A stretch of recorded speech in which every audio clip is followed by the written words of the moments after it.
Want to speak real English from your first lesson? Sign up for your free lifetime account at EnglishClass101.com.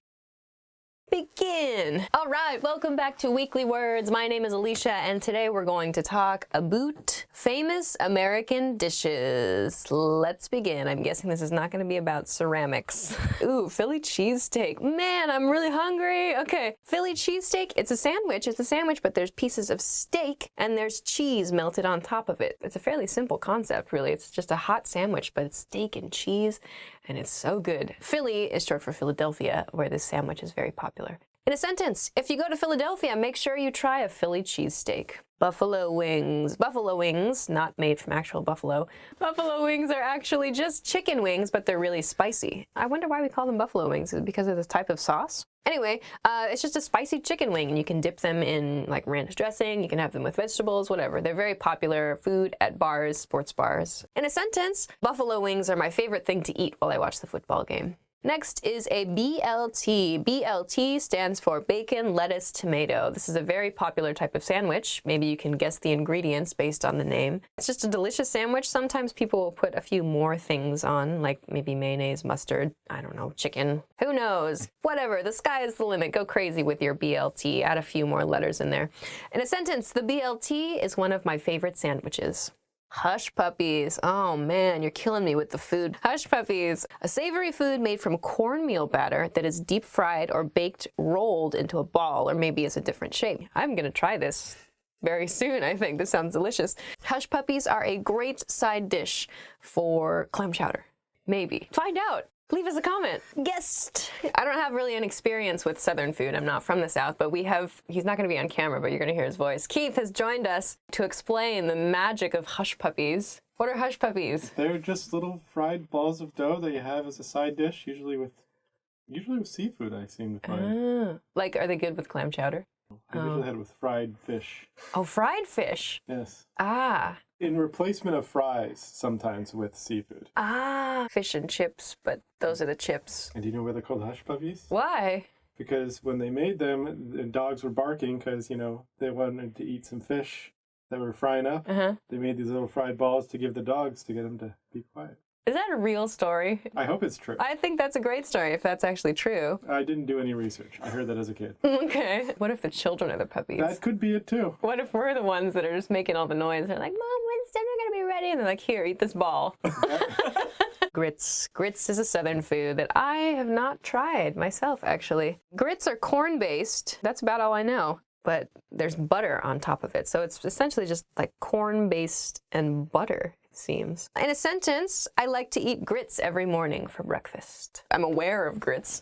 I'm grit aware. They're very popular in the South. They're usually for breakfast. You have them with eggs and bacon on the side. They're never sweet. Some people add butter to them. I like to have them with salt and pepper. Some people add cheese. I don't do cheese. So what do they taste like? Got the consistency of oatmeal, but it's like made out of corn. Oh. And they're always served hot. I like them not every day, but every once in a while they're great. I gotta go to the South. Thanks, Keith. Sure. Thanks for telling us about hush puppies and grits. Okay. Sorry to bother you. That's okay. Hi. Hi, Keith. Hi, Keith. Oh, the more you know. That's the end of food. Popular American dishes. I'm so hungry. I hope that you have a chance to try some of these. Thank you very much for joining us this week. We'll see you again next time when we talk about maybe more food. Who knows? Bye. I want to get this candy out of my mouth. Go big or go home. It has monosaturated fatty acids. Great! Hi everybody, my name is Alicia and this is Top Words. Today's topic is 10 foods to make you live longer. So let's talk about it. Avocado. Avocado is delicious. It's green, it's about this big, you cut it and you eat it, and it's awesome. Avocados actually contain more potassium than bananas. You can use avocado to make guacamole, for example, which is a very popular dish. You can put it in salads, which is something I like to do. Check out Japanese Pod 101 to find Risa, who loves avocado. Banana. You peel a banana from the top. You take the stem thing and just... I actually, really, truly, I ate a banana in a smoothie this morning, and it was delicious. That's a popular way to eat bananas. Blueberry. a berry which is blue. Blueberries are really, really good at helping burn fat. You could use them in a dessert as well. Alternatively, I've seen recipes where you bake blueberries into things like muffins, for example. If you want to include blueberries in something else, like I just talked about muffins, we say bake into something something. So, for example, I'm going to bake blueberries into my muffins later. Fish. Fish.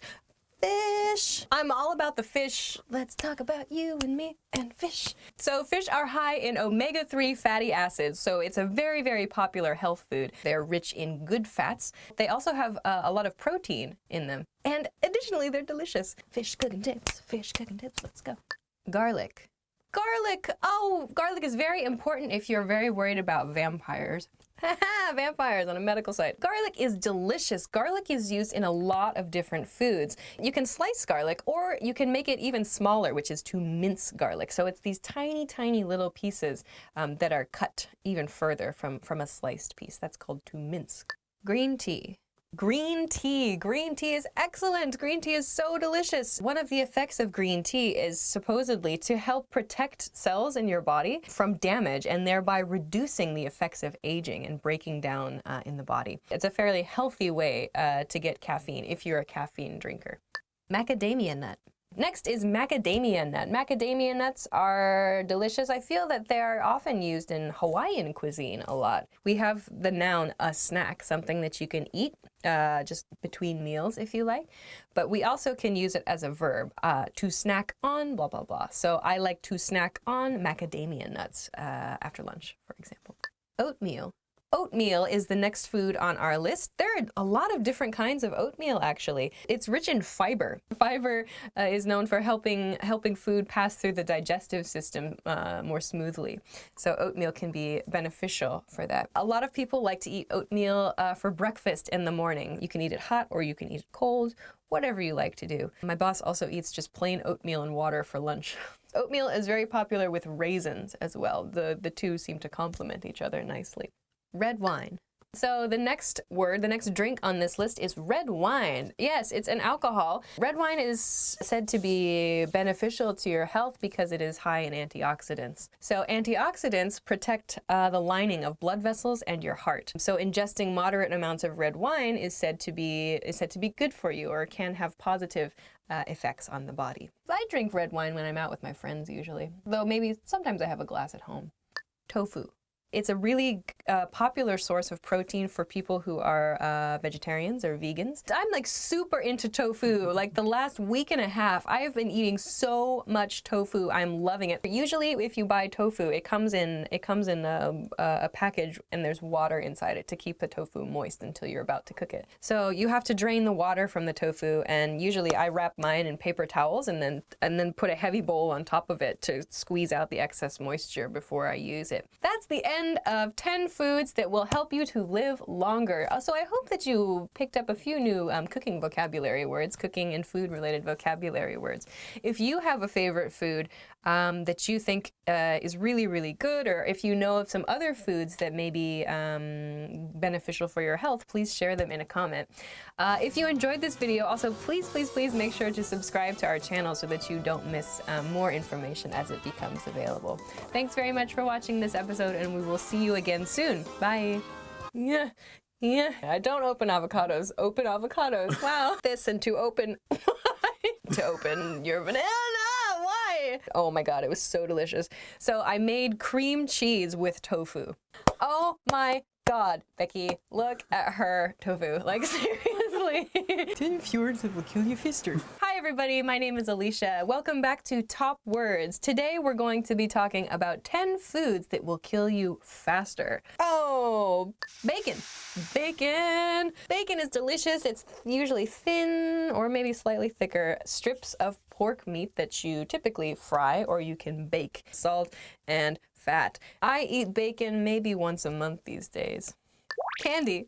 Candy. Sweets. All the manufactured sugary sweet stuff. All of it is called candy. Candy is not good for you because it's just sugar. Sugar and food coloring and high fructose corn syrup. In a sentence, I try not to eat any candy, but every once in a while I give in. Energy drinks. Popular energy drinks, let's see, Monster, Red Bull.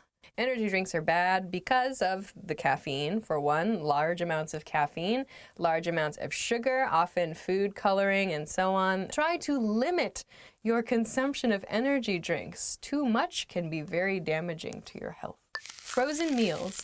Frozen meals. It's an entire meal in a package, and you can just put it in your oven or put it in your microwave, heat it up, and your dinner or lunch or whatever is ready. Those frozen meals have a ton of salt. Many frozen meals use preservatives to keep whatever is in the package from going bad, from becoming rotten. In a sentence, I don't like eating frozen meals. I just don't think they taste good. Instant noodles.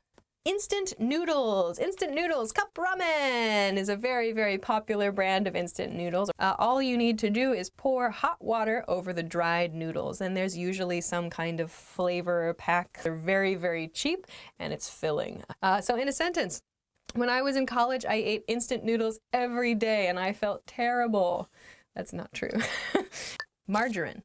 The next word on this list is margarine. Margarine. Margarine is very, very similar to butter. It's used as a spread. The partially hydrogenated oil content of margarine is much higher than butter. If memory serves me correctly, this actually builds up in the body. Your body just can't break it down. Like if you consume too much of this, it just hangs out in your body. In a sentence, in my family, we used margarine every day when I was growing up.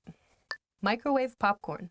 Microwave popcorn. Microwave popcorn is popcorn that comes in a flat bag. You just put it in the microwave and turn it on, and it pop, pop, pop, pop, pop, and you have microwave popcorn, usually butter flavored, maybe salt flavored, whatever. It's delicious, and you can eat it while you watch a movie. Great fun. This is bad for you because there's butter and salt and oils on the inside of that bag, and it has to be kept preserved. So there's a lot of salt content. There are also preservatives in that, but all of those things are not so good for you. Let's get some microwave popcorn at the supermarket for our movie later. Potato chips. Potato chips. I love potato chips. I am a chip junkie. I love potato chips, but they are terrible for you. Carbs themselves are not bad. We need carbohydrates, of course, but potato chips are just empty, meaning they are nothing but carbohydrates. Also, potato chips are fried, so that's oil. There's also salt with potato chips. There might also be flavorings added to potato chips. Salt and vinegar, I think, or sour cream and onion chips. There are barbecue chips. All these different flavorings are not natural, and you're eating them. I love potato chips, even though I know they're terrible for you. Processed meat. Processed meat. Ooh, processed meat. For example, hot dogs, sandwich, lunch meat. A lot of the meats that you see in the supermarket in a package, maybe it's shaped in a circle, or a hot dog, for example, wrapped in plastic like that. It's a combination of all of the leftover parts of an animal ground together and then put into a tube or some other shape. Of course, processed meat is often very convenient if you're busy, or sometimes you just have a craving for a hot dog. It's easy to buy, easy to cook, easy to use. In a sentence, I try not to buy processed meat because when I eat it, I feel bad. Soda. Soda. Soda also contains food coloring, sugar, high fructose corn syrup, things which are quite famous for breaking down teeth. So drinking a lot of soda can have a very, very negative impact on your body as a whole, on your digestive system as a whole. And it can affect your skin. Many people have sugar-sensitive skin. So if someone who drinks a lot of soda, for some people, they may have a lot of acne as a result of their sugar intake. So that's the end of 10 foods that may kill you faster. Oh no, some of my favorite foods like bacon were on that list, and potato chips. Oh no. But if you have a food that you just love but that you know is terrible for you, share it with us. Leave it in the comments. If you haven't already, please make sure to subscribe to our channel, and we will see you again next time for some more fun stuff. Thanks very much for watching. Bye. Trying to holler at me. Sandwiches are not funny. Woo! Want to speak real English from your first lesson? Sign up for your free lifetime account at EnglishClass101.com. Hi everybody, welcome back to Top Words. My name is Alicia, and today we're going to be talking about American food. So let's get started. Apple pie. The first food is apple pie. Apple pie is a delicious and sweet American dessert. It is as it sounds. It is a pie, so a bit of crust, and on the inside is apple, fresh apple, I hope. Large feasts often have an apple pie for dessert. In a sentence, my mom cooks an apple pie every Thanksgiving. Chocolate chip cookie. Next food is the chocolate chip cookie. This is a very popular cookie. It's a simple cookie. You just put chocolate chips into any cookie, into anything, and you can make a chocolate chip cookie. If you eat it, there's a very kind of nostalgic childhood feel about a chocolate chip cookie. In a sentence, when I was a child, I made chocolate chip cookies with my mom and my brother. That's true. Hamburger. The next food is probably the first food you thought of when I said we were talking about American foods today. It is the hamburger. Woohoo! A beef patty between two pieces of bread. And depending on your preference, you can put anything you like on your hamburger. Many people like to use cheese, thereby making it a cheeseburger. You can use lettuce, ketchup, tomato, onion, mustard, relish, whatever. Go crazy. Bacon, avocado. Anything, really. I love trying new and interesting hamburger combinations. Jelly beans. Jelly beans. This is an interesting American food. They're colorful. They usually come in a package about this size, maybe this big. They are kind of a squishy jelly-like candy, very, very sugary, and they usually have some kind of fruit flavor. You can find the regular jelly beans, which are sweet and delicious, or you can find jelly beans which are maybe a mysterious mixture. In a sentence, when I was a kid, I loved eating jelly beans. This is an actual picture from from a supermarket. Almost all of those are jelly beans, or they're candies to some degree. So you can see there are like bins to scoop the candy out of. There's a bin to like pour candy from. This is amazing. American candy is just unreal. There's so much. Turkey. Okay, the next food is turkey. Turkey, it's a weird big bird that we almost always eat at Thanksgiving. That's right, turkeys, you're weird. In a sentence, every year my family cooks a turkey for Thanksgiving dinner. Boston baked beans. The next food is Boston baked beans. This is something I haven't had in a long time. As you might have guessed, it's an East Coast style food from Boston. So Boston style baked beans are typically sweetened with molasses or with maple syrup. In a sentence, I'm going to make a chili later today with Boston baked beans. Grits. This is a food that comes from the southern part of America. I didn't eat grits growing up, so I don't really know very well. From a video that we did a while back, we learned that grits are commonly eaten at breakfast. You can eat them with butter. I eat grits every day for breakfast. Hush puppies. Here we are again. The next American food is hush puppies. Hush puppies, from the same video that we talked about grits. Our friend Keith came in and told us about hush puppies. It's just a ball of dough that is fried. That's it. Very, very simple food. Very, very healthy, surely. No. In a sentence, I haven't had hush puppies yet, and I really want to try them, but they don't seem very healthy, so it's not high on my to-do list. Biscuits and gravy. Okay, great. The next food is biscuits and gravy. It's a very simple dish, as you can guess. It's just a biscuit and gravy. The gravy is usually very, very rich, very, very fatty, very fattening. This is a dish that is typically eaten for breakfast. A simple coffee shop or just, a local simple restaurant might have biscuits and gravy on the menu. In a sentence, I used to eat biscuits and gravy at my grandparents' house in the winter. Philly cheesesteaks. Oh my God, I'm getting so hungry for a very not healthy food. Okay. The next food is Philly cheesesteaks. Philly cheesesteaks are so good. Philly is short for Philadelphia, the city of Philadelphia. Philly cheesesteak is a sandwich from Philadelphia. The sandwich has cheese and steak. Oh my God, can you hear my stomach? Yeah. Delicious, delicious. It's a very East Coast American sandwich. In a sentence, if you go to Philadelphia, make sure you try a Philly cheesesteak sandwich. All right, so those are 10 American foods. Have you tried any of these foods? What did you think of them? This video has made me very hungry. All right, thank you very much for watching this episode of Top Words. Please make sure to subscribe to our channel if you have not already, and we will see you again soon for some more good information. Bye! feed me. I'm like, oh, I can't.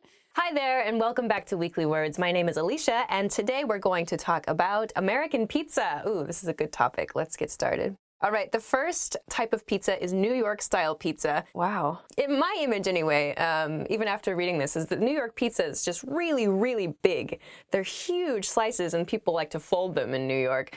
There's lots of marinara sauce. They're topped with a whole lot of cheese, and the crust is usually not super thick. So in a sentence, you might say to your friends, let's get some New York style pizza for dinner tonight. I'm already hungry. California style pizza. I wasn't aware there's a California style pizza.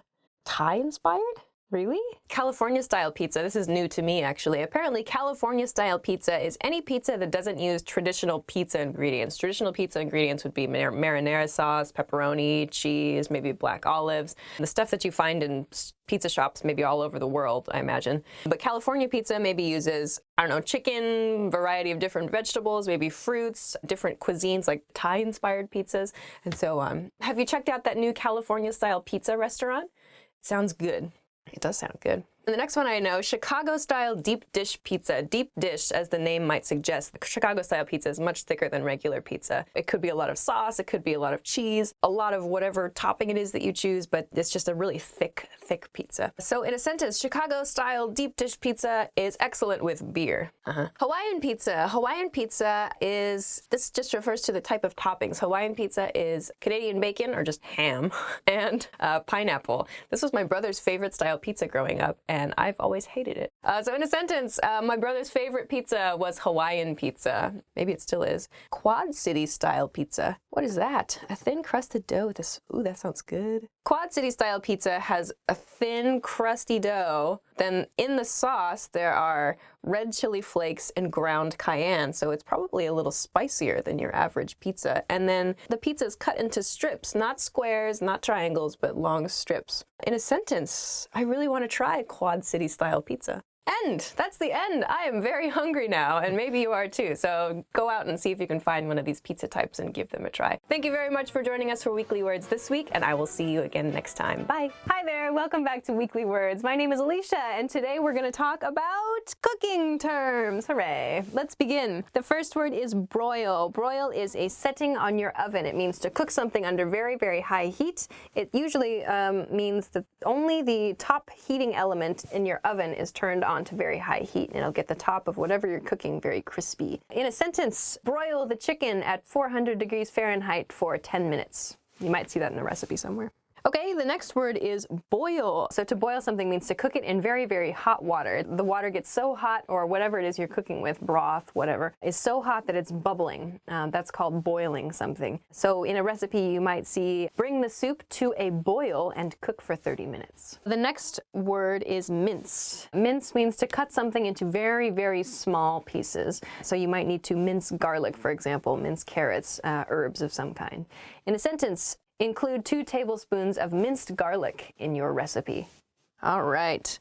The next word is saute. When you saute something, you often use a frying pan and maybe butter or oil or some kind of fat. So it might be a piece of fish, it might be chicken, whatever. You can saute just about anything you like. In a sentence, I like sauteing meat because it's easy and delicious. The next word is simmer. This is often used when you're making soup. It's quite hot, but it's not quite at boiling point. So often you'll need to let soups simmer for a while to get all the flavors out of everything. In a sentence, simmer your soup for 1 hour or more to get the best flavor. That's the end. So those are some cooking terms. Try and think about them. Keep them in mind the next time you make something. Thanks very much for joining us this week, and we'll see you again next time for more useful information. Bye.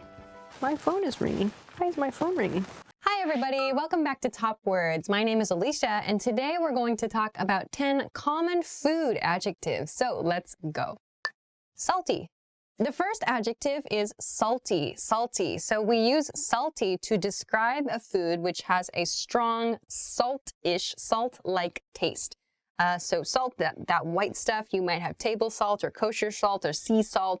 All different kinds of salt. If the taste of salt is very strong in your meal, you can say it's salty. That chicken is very salty, or I don't like salty foods, or things which are very salty dehydrate me, or be careful or it'll get too salty, for example. Salty refers to the taste of salt. Sweet. All right, the next adjective is sweet. Sweet is a word we use to describe something that has a sugar-like or a sugary taste. This can mean actual sugar, like white sugar or brown sugar. We can also use sweet to talk about foods which are naturally sweet, like fruit, for example. So apples or oranges or pears, peaches. These are foods which are naturally sweet. We can say both processed sweetness is sweet, and we can say natural sweetness is sweet. We use the word sweet to describe all of these. We can use it to describe desserts as well. Sauces, too. Anything is fine. Anything that tastes a little sugary, we can use the word sweet to describe that. So, for example, I don't like sweet foods, or I really like eating sweet food at the end of the day, or what's your favorite sweet thing to eat? Or this apple is really sweet, it's great. Savory. The next word is savory. Savory is a word we use to describe something that has a strong flavor, but it is not sweet. So it's not necessarily, maybe it's not salty. The flavor isn't overwhelming. There's not too much flavor, but there's a very clear and strong flavor that is not sweet. There's not a sugary flavor. So it's especially used for meats because we use seasonings a lot for like the outsides of meats. So we could say, oh, this roast chicken is really savory. Or we could use like for sauces too, which often have many different spices and herbs and things. We could say that sauce is really savory. So something which has a strong flavor, but it's not it's not so sweet. We can use the word savory to describe that. Savory. So, yeah, that steak was so savory. It was delicious. Slimy. The next word is slimy. Slimy. I don't like slimy foods. That is true. Slimy refers to foods that they're not quite liquid. They're not like water, but they're not solid either. They're in this in-between area. So if you cut them, for example, and you pull them apart, you might see like these stringy pieces or like almost like liquid, these weird, like almost like fibers, but they kind of fall down. The noun form of that is slime, we say. It's this kind of gross, a little sticky feeling substance. So foods that have that texture are slimy foods. So for example, raw egg is slimy, or okra is slimy, or some fermented foods are slimy. These are foods that have a slimy texture. So some people, like myself, it's really hard for us to eat slimy foods. So we can say, I don't like slimy foods, or I need to eat something else with slimy foods, or ew, that's so slimy, I don't want to eat that. Decadent. The next word is decadent. Decadent is a word we use often to describe desserts. So decadent means like self-indulgent, like it's more than we need. It's maybe unreasonable how luxurious this thing is. We use it a lot for very high-calorie foods and often for very sugary and sweet foods. So I could say my favorite dessert is a decadent chocolate cake, or oh my gosh, that meal was decadent. It was so beautiful. Or I can't believe how decadent that wedding cake was. It was amazing. So something that's just over the top, that's too much, that's a little crazy, self-indulgent, it's just selfish. We can say it's decadent. That's a decadent food. Bland. The next word is bland. We use bland to talk about a food that has very little flavor or no flavor. Some foods are naturally bland. They naturally don't really have flavor. Other foods, however, we use bland to create a negative connotation, to create negative meaning. If a food that should have a lot of flavor does not have a lot of flavor, we can say that's bland. That's really bland. So if I go to eat, like, I don't know, Thai food, for example, and it should have maybe a strong, spicy taste, but there's nothing. I don't taste anything. I can say, oh, this was really bland. Why is it so bland? That's strange. If, however, you're eating a food that you expect to be bland and therefore it is bland, you don't really need to make a comment. Like I could say, tofu is bland, but it's healthy. So we don't expect to have any flavor, and that's pretty normal. We can say, it's bland, it's pretty bland. And it's sort of a neutral comment. But you can say, oh, this is bland, to make a negative comment about a food that you expect to have a lot of flavor. So bland. Also be careful with your pronunciation. Bland. Make the L sound very clearly, not brand. Bland. Okay, so Bland foods, little or no flavor. Sour. The next word is sour. Sour. We use sour. Anything that makes us feel like maybe your face kind of squeezes like a little bit when you eat this thing. It's hard for many people to eat sour foods. There's like an acid taste in your mouth almost.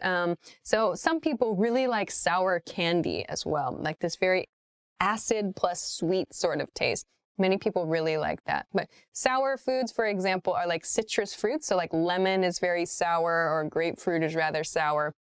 This very like strong acid taste, we can say is sour. That's a sour food. So depending on your preferences, maybe you can eat really sour things, or you can't eat sour things at all. I like sour things. They're okay every once in a while. But super sour, not so good. Like umeboshi. Yeah, I think so. Yeah, I think it's dried plums, like in Japan, are very sour. Umeboshi. Can't do it. Can't do it. It's just crazy.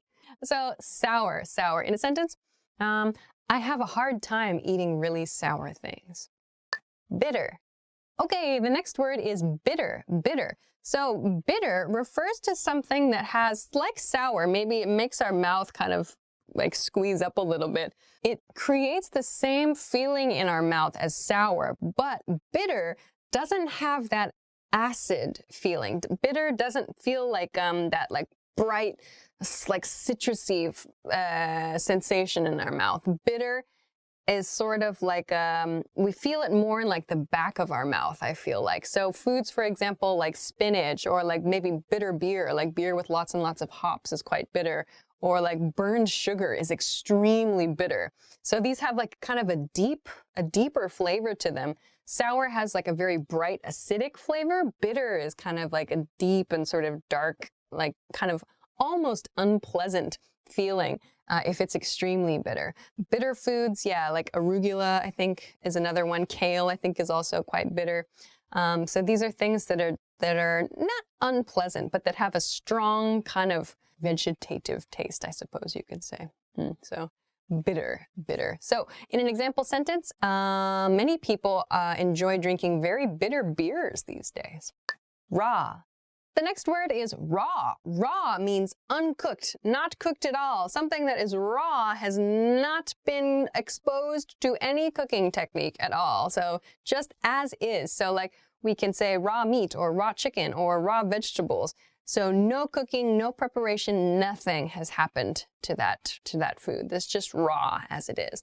So some people like to have food as raw as possible. Sometimes raw food is dangerous. For example, eating raw chicken is very dangerous because of salmonella. So raw means uncooked, totally not cooked. Raw chicken is really dangerous. Burnt.